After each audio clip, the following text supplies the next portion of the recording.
Hey guys, today is a very special day for me as I achieved the biggest milestone yet in my FBA business of hitting $100,000 in sales in a single month.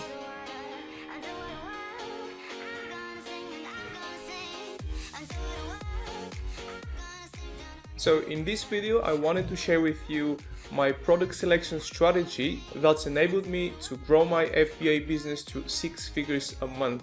And not only that, this strategy will help you grow your business exponentially, but it will also help you preserve your competitive advantage as the Amazon marketplace is getting more and more competitive. Even manufacturers start selling on Amazon themselves. So it's really important to know how to make your product as difficult as possible to compete with, and I believe focusing on your product's competitive advantage will be absolutely crucial to success in 2020 and onwards. Okay, for this first example, we're going to be looking for a high volume, low price product. I'm going to pick up 2 or 3 products that pass our market opportunity validation requirements, and then hopefully at least one of the products makes it through to the end of our product selection funnel. Now, for the product search, I'm going to be using Opportunity Finder. If you like, you can use the product database. The difference between the two approaches is that the Opportunity Finder will match our criteria to whole niches rather than the product database, which will retrieve individual products that match our criteria. I encourage you to try both and see which one feels more intuitive to you. And on the side note, I do use Django Scout, but the type of product research software you're using, whether it's Helium 10 or Viral Launch or Django Scout, really doesn't matter that much. I personally use Django Scout simply because I haven't had a reason to switch to another provider, and secondly because I've gotten used to their interface. Alright, for this product search we're going to use a sample budget of $5,000 or $2,500 for our first order. So onto the price, we're going to be looking for products that sell on Amazon from $25 to $35. And monthly sales range from 300 up to, let's say, 600. And now on to product categories. I will select the categories that I usually do. However, feel free to select any categories that you wish. Now, it's really important for you to understand that this process takes a long time and you should not rush to pick a product off of the first page. Take your time and go through as many pages as you can. You can see each page displays about 200 results, and in this case, with the criteria that I'm using, there are 122 pages. So the reality is that most of the products, I'd say probably 95% of the products are not going to be good. You have to take your time and find the 5% products that actually have potential to be differentiated in a meaningful and unique way and ultimately make you money. I don't understand most of these products, so that's why I'm not even going to click on them. But as soon as I see a product that I have even the slightest bit of knowledge about, then I'm going to check it out.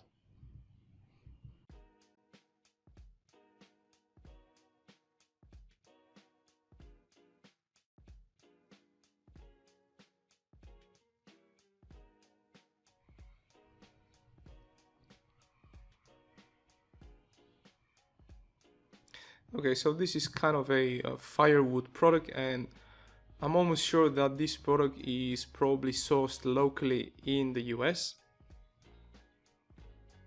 And you know, it's interesting how sometimes you can come up with a completely different product idea just looking at certain products. So for example, as I'm looking at this firewood, then I just noticed those fire pit tongs, and probably it might be a good idea if I check how this product niche is doing. So I guess a main keyword for this product would be fire pit tongs or fire tongs.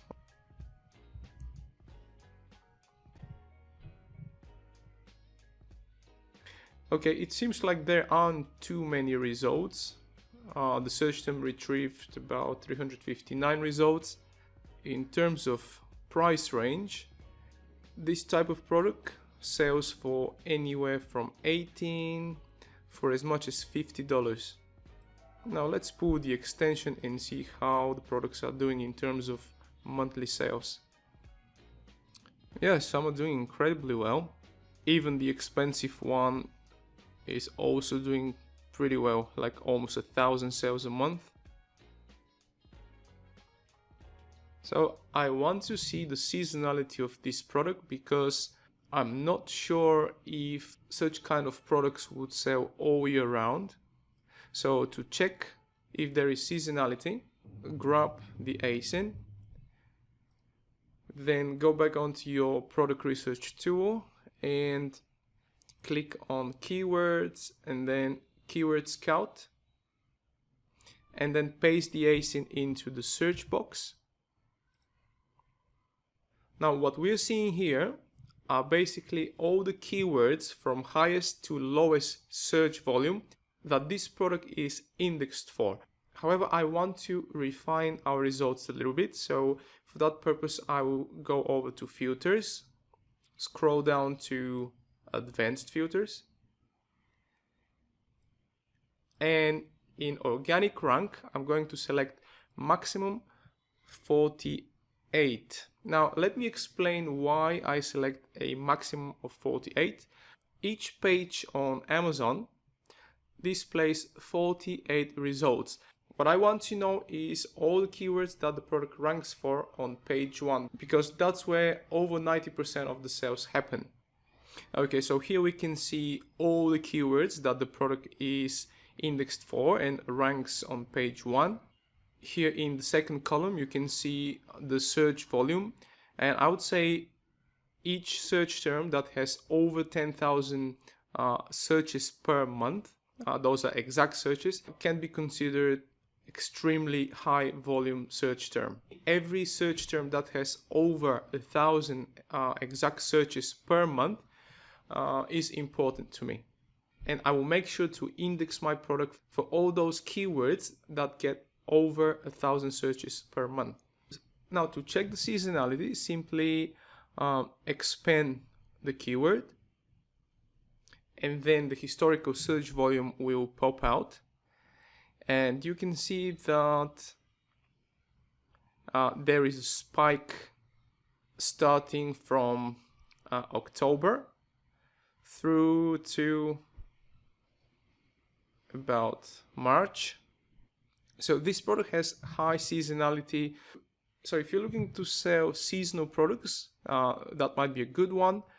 But our purpose for this example is to find a product that can sell throughout the year. Let's just double check the seasonality on the Chrome extension. To do so, simply click on the monthly sales of a product, and then you can see the sales performance of the product since it was first listed on Amazon. Yes, there's definitely a spike in December, huge dips in the summer, and then again spike in December. This is definitely not a product that I would like to sell unless I was looking for a seasonal product. Okay, let's move on to the next product.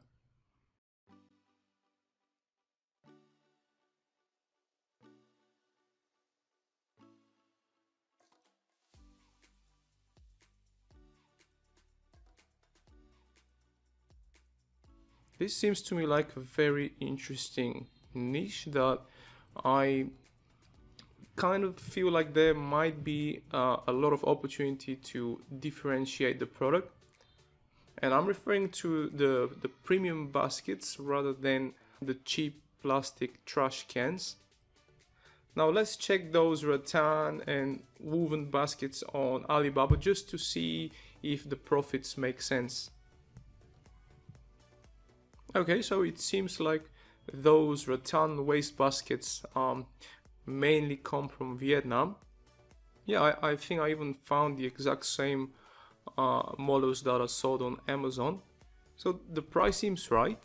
Also the MOQ, or the minimum order quantity, is pretty low. Okay, so let's work out the numbers with these two models and see what the potential profits will look like. This model costs $10 to $19, so let's take the medium of $15.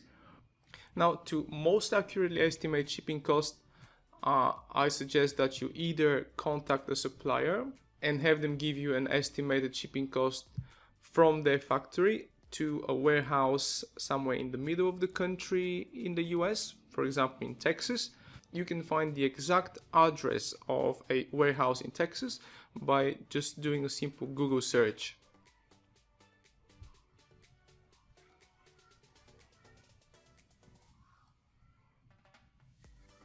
Okay, so on this website you can find most Amazon fulfillment centers in the US. So look for a fulfillment center that is located in Texas. The reason for that is that at this point you still don't know the warehouse address that Amazon will assign for your inventory, and the safest way to go is to choose a location that is in the middle of the country. So if Amazon assigns your warehouse in the east or the west coast, the price would not vary too much from a warehouse that's in the middle of the country. You can pick a random fulfillment center in Texas, use this address as your ship to address so that you can get an estimated shipping quotation. So one way to get an estimated shipping quotation is to contact a supplier, and the second option is to go over to Freightos.com.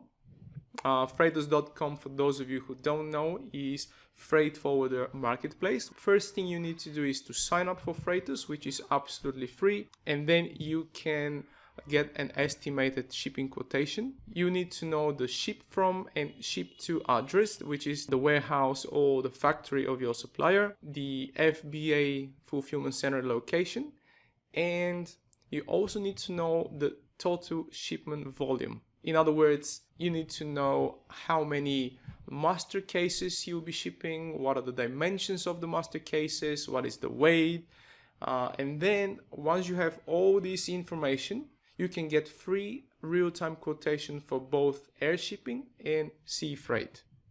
However, in order to save time for this course, I will provide shipping cost estimations by myself. Based on my experience, I believe I'll be able to provide a pretty accurate shipping quotation. Alright, so this product weighs 2 pounds, which means it will be a little bit too expensive to ship by air. So I suggest that the most economical way is to ship it by sea. If we were to ship 300 units, I reckon it will cost us between $4 and $5 a unit. That's door to door, from the supplier's door to Amazon fulfillment center. So the net revenue of this product is $37, and we said that the product cost is $15 and $5 for shipping. That's $20 landed cost. $20 landed cost and $17 in profit, which is decent. This is a relatively new product. It's only got 8 reviews and it's already doing approximately 150 sales a month, which means that this product has the potential to do way more sales once it gets a few dozens of reviews. Even at the current sales volume of 150 units per month, we'll be generating about $2,500 in gross profit. Now, on the other hand, we said that the landed cost of the product is about $20, and if we go for 300 units, then the total investment would be $6,000, which is way above our budget, so we have to dismiss this product and keep looking for the next one. Let's check out this product. It seems like this product is going to have a lower landed cost. First, because it can be folded and would take up less space to ship, and ultimately it will be cheaper. Also, the product cost might be cheaper than the rattan basket. In terms of sales, this product is currently doing about 5,000 sales a month.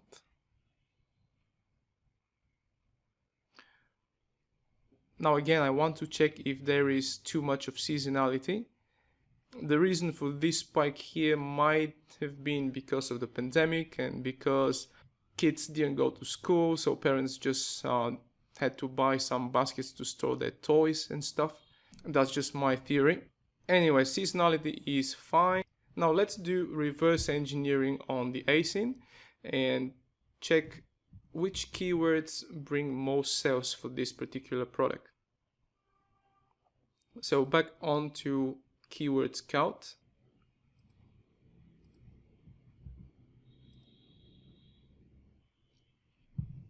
Again, I want to refine the results and see only search terms that our product ranks on page 1 organically.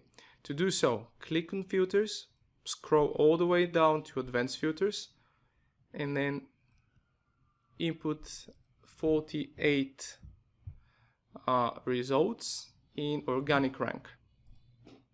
Alright, so here we have all the search terms that our product ranks organically on page 1, and those are the search terms that bring most of the sales for the product.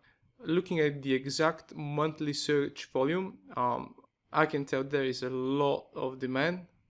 Let's check for seasonality again.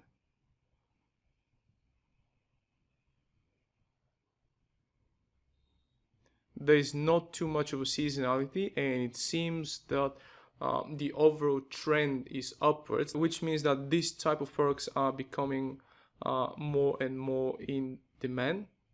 Do you guys see what I see?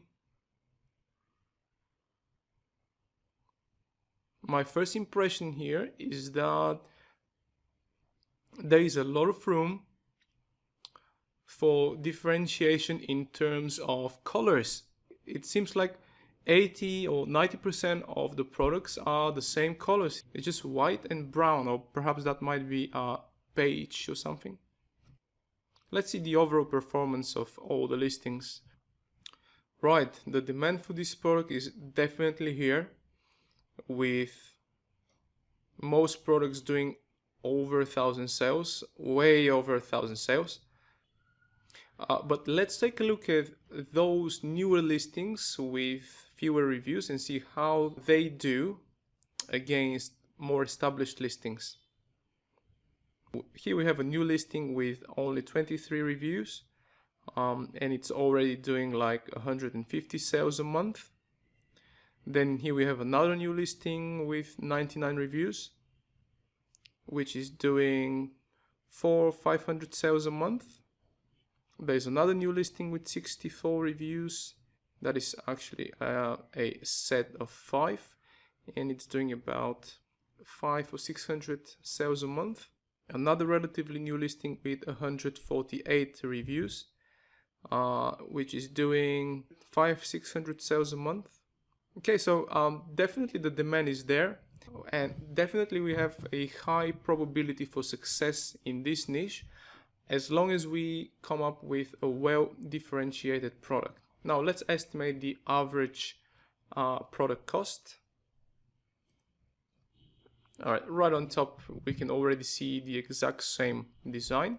The MOQ, the minimum order quantity, is 300 pieces, which is very reasonable, and the price ranges between $4.50 up to $5.50, so let's say $5 a piece. Yeah, looking at some other similar products, it seems like the average price is $5. Alright, let's assume that the price for 300 units is going to be $5.50, and we're gonna work from here. Alright, so that's $5.50. Very important thing. Now, ever since the trade war between the US and China began, most products are now subject to 25% import tariffs. So if your product comes from China, you should always add a 25% to the product cost.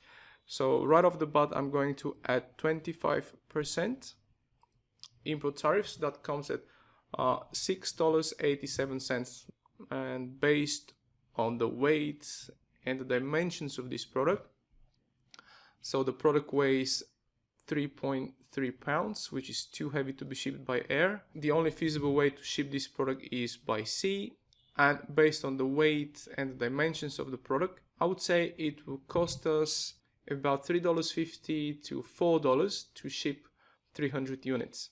So let's go for $4. Okay, and that comes at $10.87 landed cost. Let's round it up just to make our calculations easier. Landed cost $11. The net revenue for this product is $22.88. Let's say $22 minus $11 landed cost, which leaves us with $11 of gross profit, which is pretty good. I mean, it's 100% return on investment. This product just passed our market opportunity validation requirements. First, because there is an obvious opportunity for differentiation. Secondly, monthly sales and demand are consistent with no seasonality. Thirdly, the potential return on investment is excellent. And I don't have an exact percentage for you in terms of what ROI you should be looking for, but in my opinion, a healthy return on investment is anything that's above 50%.